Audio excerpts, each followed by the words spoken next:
Story 1. He sent me drawings of my dreams before I ever dreamed them. This happened to me in 2017. I was living alone at the time in a second-floor walk-up just outside of Eugene, Oregon. It was a transitional period.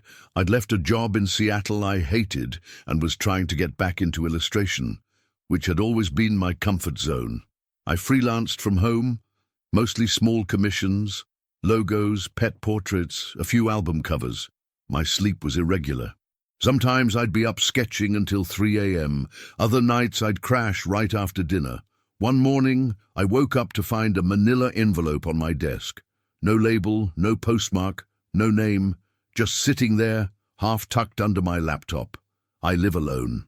There was no sign of forced entry. Inside were 3 pages, graphite sketches.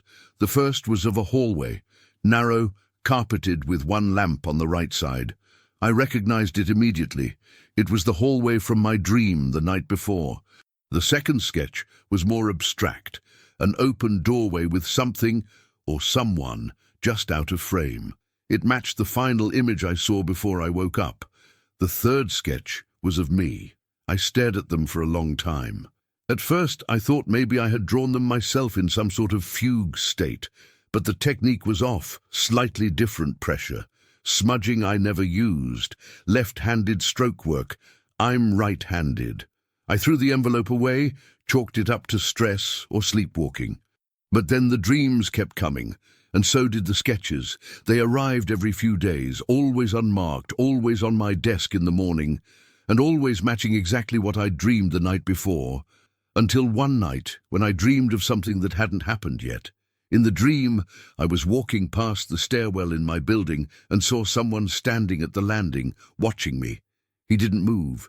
His face was partly in shadow. I woke up sweating. The next morning, I found a sketch of that exact scene. But I hadn't dreamed it yet. I had the dream that night. That was the shift. The sketches weren't predictions. They were blueprints. Whatever I saw in those envelopes would appear in my mind later, while asleep. The scenes weren't being recorded. They were being implanted. It's hard to explain how I knew, but I did. The sketches became more detailed, more deliberate. One showed my kitchen light flickering. 2 nights later, it flickered. One showed my hallway lamp off, despite me always leaving it on. It went off that night. These weren't premonitions. They were instructions. It got into my head. I started expecting the scenes, and they came. That's when I stopped sleeping. For 3 days I stayed awake. Red Bulls, cold showers, audiobooks on repeat, no dreams, no sketches. On the 4th day, I blacked out around 6 a.m. in the living room. When I woke up, maybe 20 minutes later, the envelope was already on the floor beside me. Inside was a sketch of me, asleep on the couch, and another figure watching me from the window.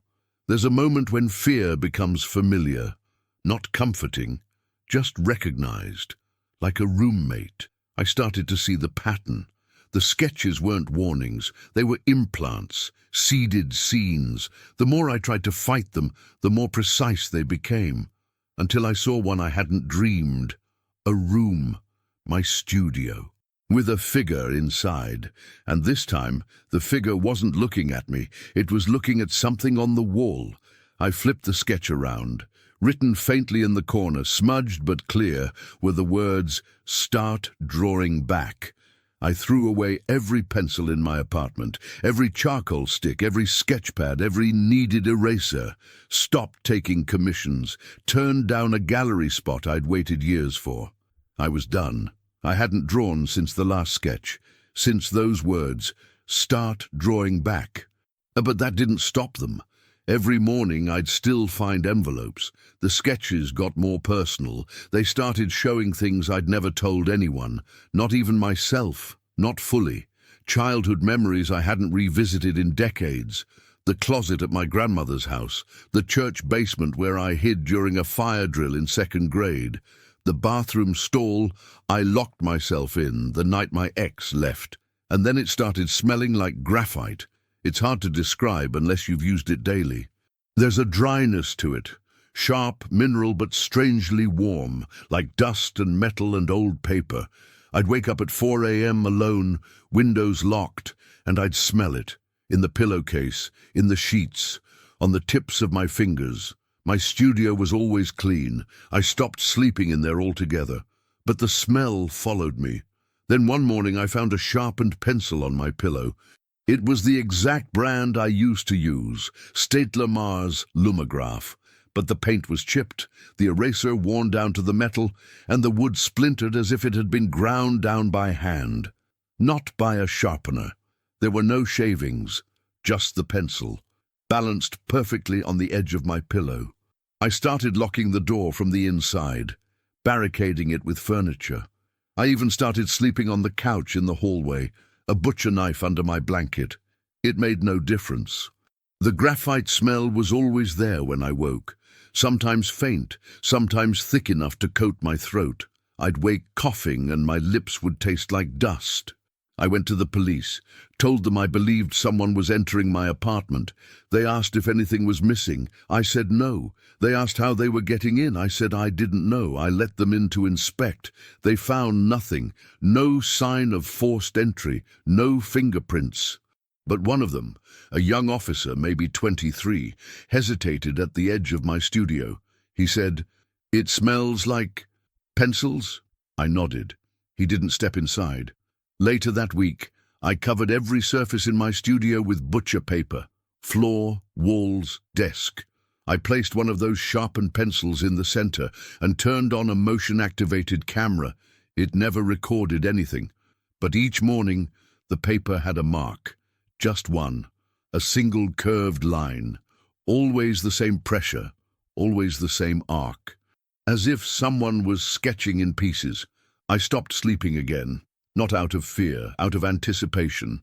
I spoke to a sleep researcher, a former client who once had me illustrate the stages of REM for a book. I asked if it was possible for images to be planted into dreams. He said yes, with suggestion, repetition, and subtle exposure. He mentioned a term, preemptive dreaming, where you dream something not because your mind creates it, but because it's been suggested subtly in the hours before sleep. A scent, a sound, a visual cue. But what I was experiencing wasn't accidental suggestion. It was curated, designed. Each envelope delivered a scene. Each dream reenacted it. My fear wasn't being manipulated. It was being harvested. The researcher asked if I had any new visual inputs before bed. I said no, but it wasn't true.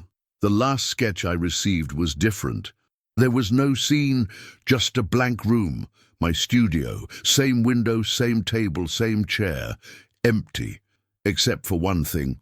The wall across from the desk was covered in words, tiny, frantic scrawls layered on top of each other, like someone trying to be heard. One phrase repeated, "Start drawing back." I stood in that exact spot the next morning. I touched the wall. Nothing there. But the air felt charged. I set the pencil on the desk, sat down, and for the first time in months, I picked it up. My hand moved before I thought. The stroke felt alien, like my fingers weren't mine. The first line I drew was curved, the same as the ones that had been appearing on the paper overnight. I added another, then another. They connected. The shape was familiar, something I'd seen, not remembered. My own window, seen from outside. The next night, I didn't dream, and no envelope arrived.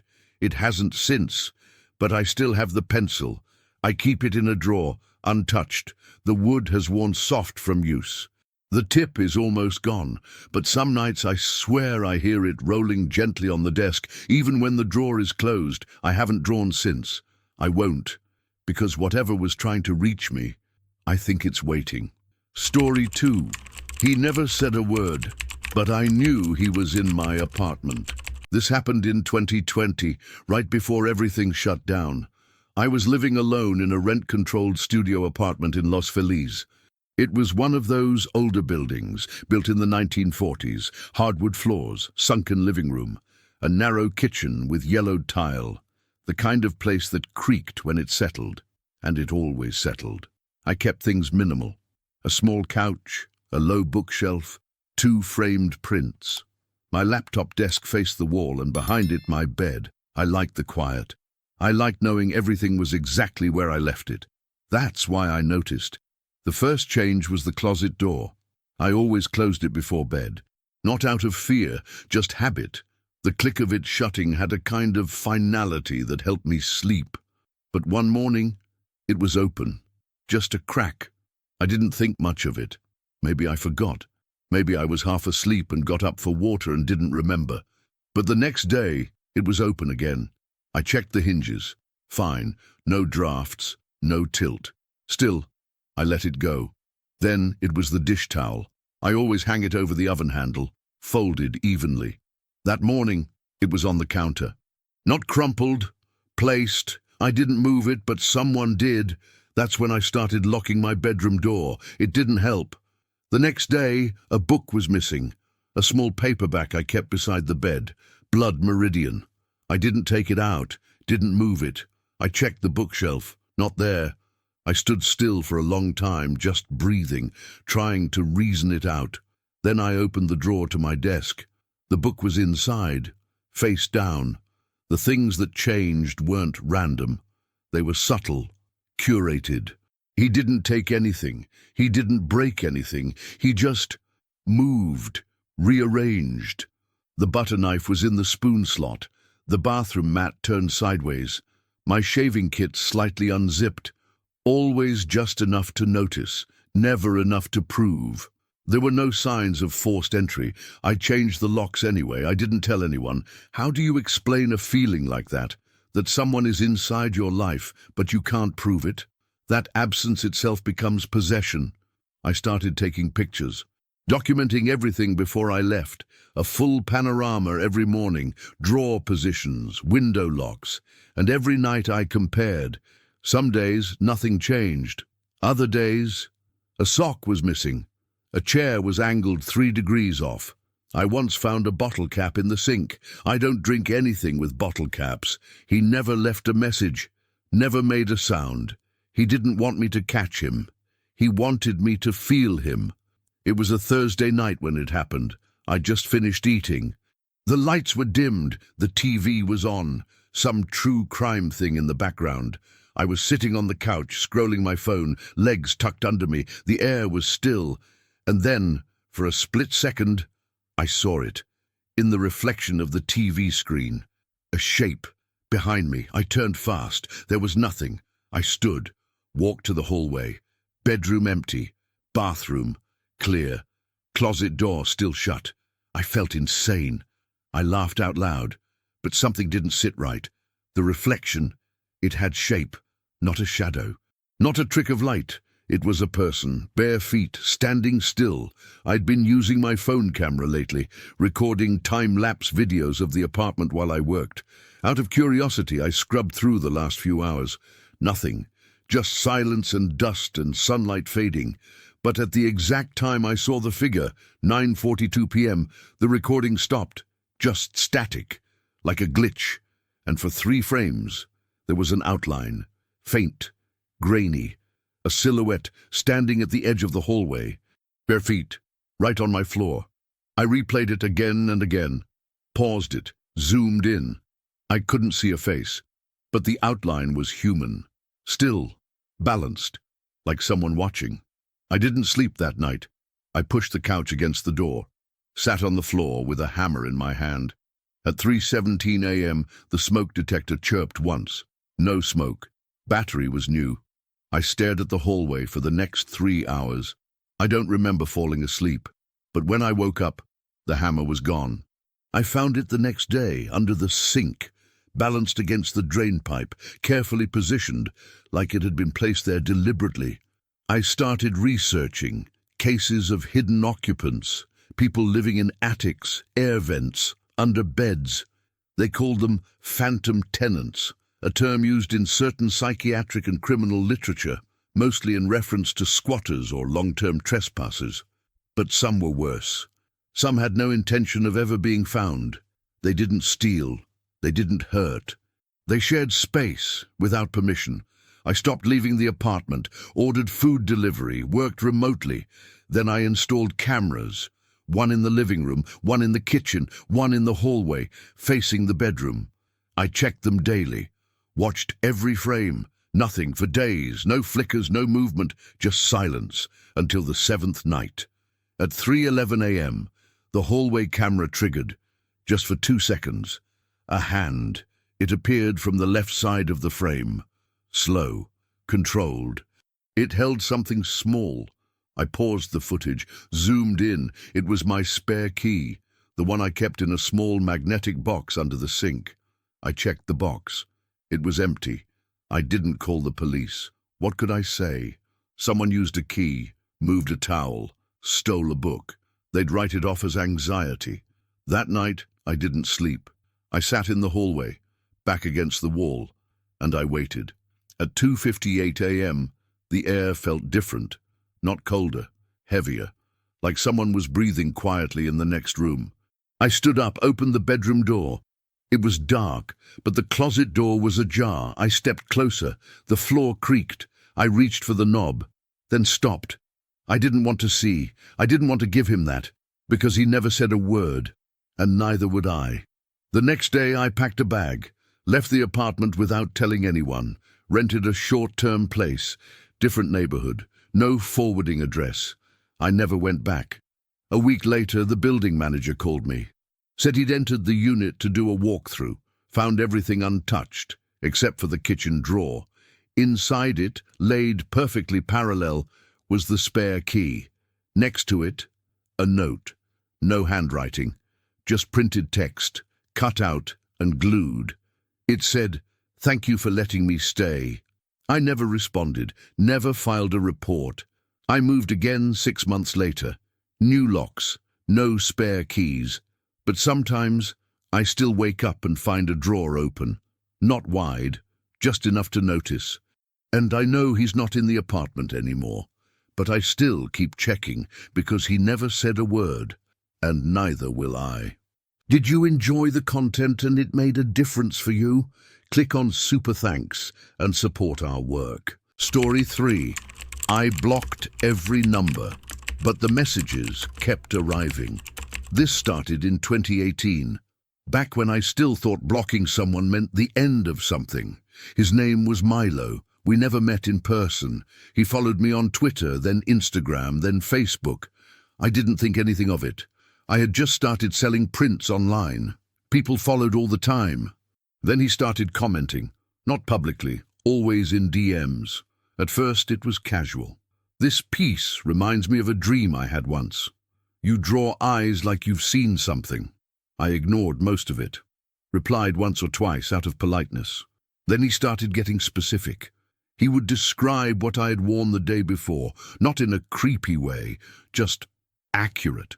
The way your sweater cuffs hang over your fingers. It's so specific. That's when I checked my followers. Milo wasn't just online. He was in my city. I blocked him on everything. The next day I got an email, subject line, "Blocking doesn't mean I'm gone." The email body was blank, just a photo attachment. It was a close-up of my back, taken from behind as I stood in line at a coffee shop. I reported it, changed all my passwords, made all my accounts private. No one responded. The email stayed in my spam folder. The photo was burned into my head. I didn't go out for 3 days. Then the phone calls started. Never a number, just unknown. I didn't pick up, but I let one go to voicemail. No voice, just breathing. Slow, steady, close to the mic. It felt wrong, intimate, like he was near something soft. A pillow, maybe. I started unplugging the phone at night, turning it off completely. Still, every morning there would be a missed call. Same time. 3:17 a.m. Always the same length. 23 seconds. Then came the texts. Always anonymous, untraceable. They didn't say anything explicit. Just lines like, "It's strange how the body forgets touch but remembers gaze. You forget you're being watched when nothing interrupts you. The gaps between your breaths get longer when you lie." I changed my number. Twice. They kept coming. I stopped going out, started working under an alias, but I couldn't block the sound. The breathing. It started even when the phone was off. I would lie in bed and hear it, not through the speaker, in the room. It was never loud, but I could hear the cadence, the same slow exhale I'd heard in the voicemails. It was like a signature. I turned on the fan, put on white noise, used earplugs. It didn't matter. The sound was inside my head, like it had embedded itself in the silence. The stalker didn't want attention. He wanted permanence, and he got it. I started tracking my phone battery. Something was off. Even powered down, it would lose 40% overnight. I ran diagnostics, factory reset it, took it to a repair shop. The guy looked at me and said, "Phones don't drain like that when they're off." I started wrapping it in foil before bed, turned it off, put it in a drawer. Then one night I left it in the kitchen, sealed in a metal pot, lid on. Still, when I woke up at 3:18 a.m., the screen was on. Not unlocked, just on, glowing. I picked it up. The battery had dropped 47%, no notifications, no history. But something had changed. The mirror in the bathroom. I hadn't taken a shower, no steam. But on the glass, written in faint condensation, were two words: "Why pretend?" I stood staring at it for 10 full minutes. It wasn't smudged with a finger. It was traced, almost etched. I cleaned the mirror, scrubbed it, went back to bed. Next morning, same words, same placement. 3:17 a.m. I started filming, left my phone in the bedroom, camera pointed at the mirror. Nothing, no sound. But when I watched the playback, frame by frame, there was a brief flicker. One frame. The mirror fogged slightly, just enough to form the outline of the word "why." No source of heat, no one in frame. It was like the word was residual, left over from some interaction I didn't witness. I moved the camera closer the next night. Still nothing. But when I woke up, a second line had been added. This time across the top of the mirror, in the same tracework. "You see me, don't you?" I stopped turning on lights. I stopped looking in mirrors. I taped over the bathroom glass. But the writing started showing up in other places. The microwave door, the window above the sink. All the same voice, not spoken, written in breath. I left my apartment in late September, sublet it, deleted my accounts. I changed my name with the utility companies, bought a new phone in cash, started using a different last name for work. No calls, no messages. For 2 weeks there was silence. I thought maybe I had outrun it, but the silence wasn't empty. It was waiting. The therapist I saw used the term persistent presence delusion. She said it was a form of trauma, the brain internalizing surveillance. When someone's been watched long enough, they begin watching themselves. I told her about the breathing, about the condensation messages, about the phone still draining even after being powered down. She nodded slowly and said, "You're not crazy, but your fears found a home." I asked if fear could write on glass. She didn't answer.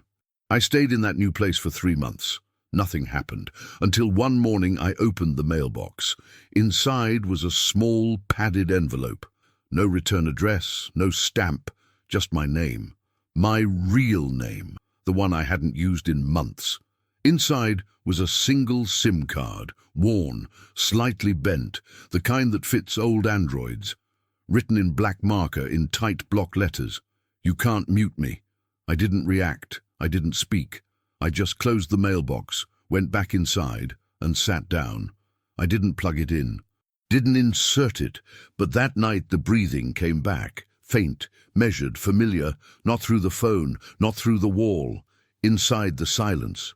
And at 3:17 a.m., my new phone vibrated. No number, no ID, just a single text. "Unblock me." I powered it off, took out the battery, smashed the SIM in the garbage disposal. But I knew that wasn't the point.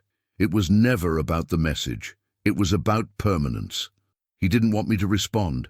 He just wanted to exist. In the empty spaces.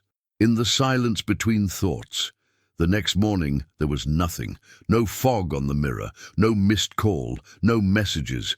But the old SIM card I'd destroyed, It was back on the kitchen table, clean, unbroken, and underneath it, written directly on the surface in ink, was a final line. I'm inside the quiet. I haven't used a phone since, but I still hear it ring. Same time, every night, and I don't answer. But I always know it's him, because blocking doesn't mean he's gone. It never did.